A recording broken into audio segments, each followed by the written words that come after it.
분명 낡았는데 이상하게 힙하다? 블루버틀이 처음 한국에 상륙한 곳. 인스타그램에 동네 곳곳이 소개되고 주말이면 일사들이 줄을 잇는 그곳. 혹시 어딘지 아시겠나요? 예전에는 눈에 띄지 않는 조용한 동네였다가 초고층 아파트가 올라서면서 한강변에서 분위기가 확 반전되고 있는 이곳. 이번 주 역지사지 7번째 지역은 바로 숲을 품은 힙한 동네 성수동입니다.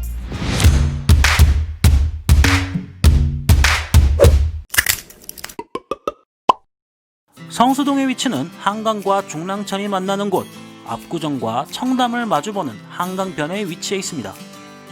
동 전역이 평지인데다 입구에 약 35만 평의 서울숲이 허파 역할을 하고 있어 자연적으로 매우 좋은 입지를 가지고 있는 곳이죠. 예전부터 장마철이면 중랑천에 물이 넘쳐 성수동을 지나쳐 한강으로 흘러왔었습니다. 한강 수위가 오르고 중랑천 물이 넘치면 종종 이 성수동 일대가 물에 잠기곤 했었는데 그때 만들어진 일시적인 섬이 바로 뚝섬이었죠. 당시 강북에서 강남에 봉은사를 가기 위해 가까운 뚝섬에서 배를 타고 다니는 사람도 많았다고 합니다. 뚝섬은 유독 7, 80년대 사람들이 피서지로 많이 찾았는데요. 그 이유는 이곳에 물가를 따라 시원한 미루나무가 있어 뜨거운 햇빛을 피할 수 있었기 때문인데요. 이 뚝섬 유원지에서 바라보면 유독 툭 튀어나와 있는 초고층 빌딩을 볼 수 있습니다. 바로 이곳에 재개발 포문을 열며 성수의 집값을 끌어올렸던 갤러리 아포레와 트리마제입니다. 트리마제는 평당 7,871만원에 실거래가 28평 기준 20억 원을 기록하고 있고, 갤러리 아포레는 최소 평수가 70평인데다 31억 원 이하의 가격은 찾아볼 수가 없습니다. 아마 과거를 잘 알고 있는 사람들은 어떻게 여기가 이렇게 변하지? 싶은 생각이 들 텐데요. 이곳의 과거는 어떤 모습이었을까요?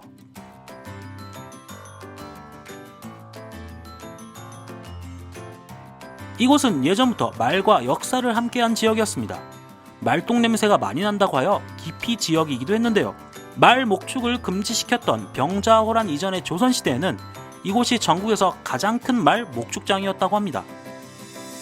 당시 임금은 성덕정에서 말을 기르는 것과 군대의 훈련을 지켜보았다고 하는데요. 성수동의 이름도 성덕정과 수원지의 머리음을 따서 만들어진 것이죠.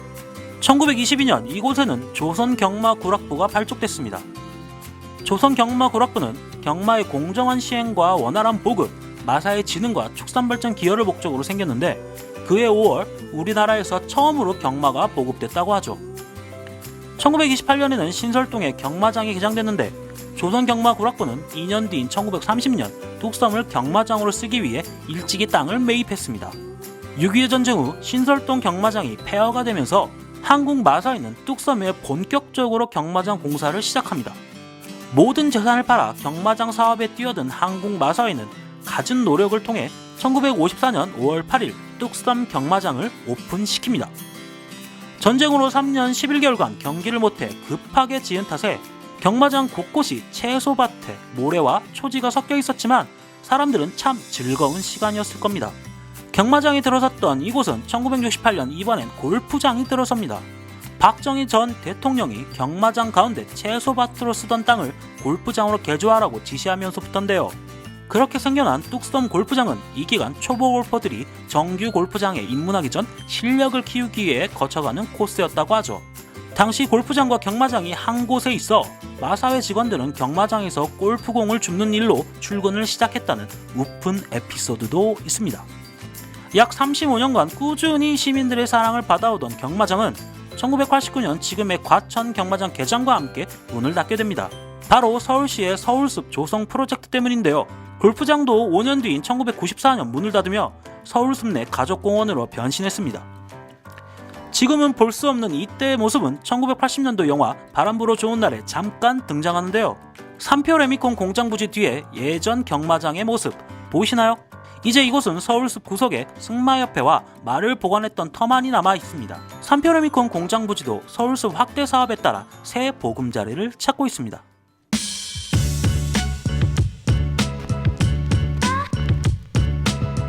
성수동의 역사 속에는 말만 있는 건 아닙니다. 성수는 바로 자칭 타칭 민자 1호 산업단지로 불릴 만큼 거대한 중소기업의 요람이었습니다. 성수동이 지금 힙한 지역으로 불리는 이유도 바로 이 공장단지를 허물지 않고 개조해 개성 있는 거리를 만들었기 때문인데요. 과거 성수동에 유독 공장이 많았던 이유는 바로 제3공화국 정부가 공업화만이 살 길이라고 외치며 을지로, 종로 등 도심과 가까운 성수에 공장 밀집 지역을 조성했기 때문입니다. 6.25 전쟁 직후 채소밭이었던 이곳은 직원 수 5명에서 30명 정도의 제조업체 2,900여 개가 옹기종기 모여 둥지를 틀었습니다. 50년간 밤낮 없이 기계가 돌아가고 공업단지 주변에 아파트들도 들어서며 일종의 성수공단으로 변모하게 되죠. 당시 이곳에 입주한 공장들은 상업시설과 주거시설이 혼재돼 있어 서울에서 제조업하기 이만한 곳도 드물다. 다리만 건너면 강남이고 강변북로 내부순환로가 근접해 교통이 좋다는 이유로 성수공단의 장점을 꼽았습니다. 하지만 70년대 말 구로공단, 반월공단이 생기며 기계공장, 철공소 등이 하나둘 성수동을 떠나기 시작했습니다. 비싼 인건비와 임대료를 견디지 못해서였는데요. 당시 공장 부지의 분양가는 구로동보다 10에서 20% 비싼 평당 450에서 500만원 선이었습니다. 게다가 이 시절 성수동에는 전 국민이 가슴 아파했던 안타까운 사고도 있었습니다. 94년 10월 뚝섬과 압구정을 잇는 성수대교가 빗속에서 처참히 무너진 사건인데요. 수십 명의 귀한 생명을 앗아간 성수대교 붕괴 참사는 당국의 근시안적 설계와 형식적인 안전점검, 땜질식 사후관리가 빚은 엄청난 인재였습니다. 성수대교가 서울 시내 15개 교량 중 공단지내였던 성수와 의정부 방면으로 향하는 대형 화물 차량이 가장 많이 이용했던 다리였던 것이 큰 원인으로 진단됐었죠. 성수대교는 이후 97년 다시 복구돼 무게 43.2톤까지 통과할 수 있는 1등교로 개선돼 지금에 이르고 있습니다. 조금씩 사람들이 사라져가며 생기를 잃어가던 성수공단에 다시 변화의 바람이 분 것은 90년대 후반부터입니다. 실리콘밸리 열풍과 함께 성수에도 벤처기업이 속속 입주했기 때문인데요.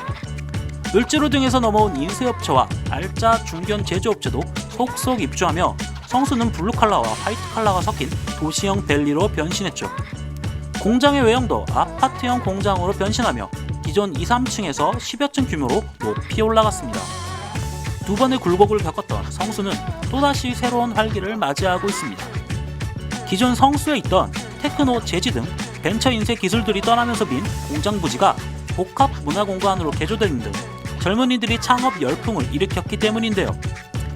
이들의 자생적인 노력으로 낡고 칙칙했던 성수는 조금씩 반짝이고 트렌디한 핫플로 변해갔습니다.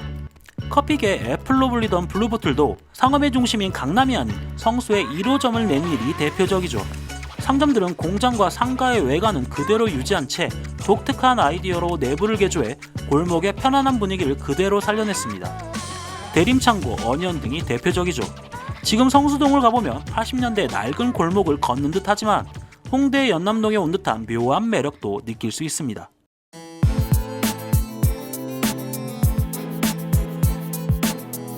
노후화된 공장과 마찬가지로 주택도 낡아가던 성수동은 뉴타운 후보지로 거론되다가 2007년 서울시의 한강 르네상스 사업의 일환으로 전략정비구역으로 지정됩니다.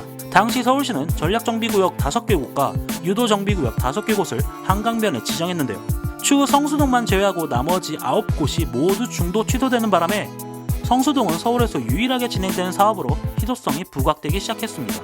한강 르네상스의 포문을 열었던 갤러리아 포레는 한화건설이 갤러리아 백화점의 고급 이미지를 차용해 2008년부터 부장한 주상복합 아파트입니다. 최고층 45층, 최고 높이 172m인 이곳은 처음부터 현금자산 100억원 이상, 연간 백화점 쇼핑금액 1억원 이상, 서울옥션 VIP 고객을 주 고객으로 삼았습니다. 2008년 2월 3.3제곱미터당 평균 4,390만원으로 당시로는 굉장히 비싼 금액이었습니다. 2011년 7월부터 본격 입주하며 당시 펜트하우스 분양가 52억원은 10년간 분양가 1위를 기록했다고 하죠. 외부는 요트의 도출 콘셉트로 외벽은 유리창으로 구성했고 남산타워와 여의도 63빌딩까지 보이는 완벽한 남향으로 설계했죠. 갤러리아 포레는 10억원 이상의 호가를 불러도 매물이 없을 만큼 성공적으로 분양을 마쳤습니다. 갤러리아 포레와 함께 성수의 몸값을 이끈 트리마저는 성수 전략정비구역에 포함됐지만 원래는 지역주택조합이었습니다. 시를 끼지 않고 사업을 하기 위해 조합원들이 꼬박꼬박 땅을 사서 모아 조합 설립 인가를 얻었고 서울숲 두산 위브란 이름까지 만들었죠. 하지만 막판에 토지 매입이 순조롭지 않았고 사업이 지연되면서 늘어나는 금융비용 때문에 결국 사업 부지가 공매로 날아가 버리게 됐습니다. 지주와 조합원들은 사업 부지에 대한 권리를 잃고 분양권도 사라지게 됐던 안타까운 사건이었죠. 하지만 결과적으로 두산중공업이 사업 부지에 대한 소유권을 갖게 됐고 택지를 비싸게 매입하며 고급 아파트를 모티브로 고가 분양을 시도했습니다. 두산중공업이 시공하고 2014년 한양개발이 분양한 트리마즈는 평당 3,900만 원이라는 높은 가격 때문에 169세대가 미분양 나기도 했습니다. 하지만 꾸준히 매수돼 2017년 완판됐고 성공적으로 거래되고 있는 사연 많았던 아파트입니다. 2007년 지정된 성수 전략정비구역은 전체 53만 399제곱미터 면적을 4개의 지구로 나눠 추진하기 시작했습니다.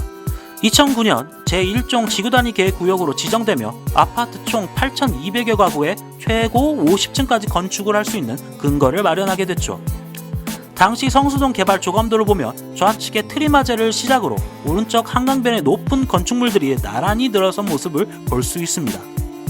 하지만 건축 심의 단계에서 막히며 개발이 멈춰섰다가 2011년 지구 단위 계획이 변경되면서 4개 지구 각각 개별 정비구역으로 재지정됐습니다.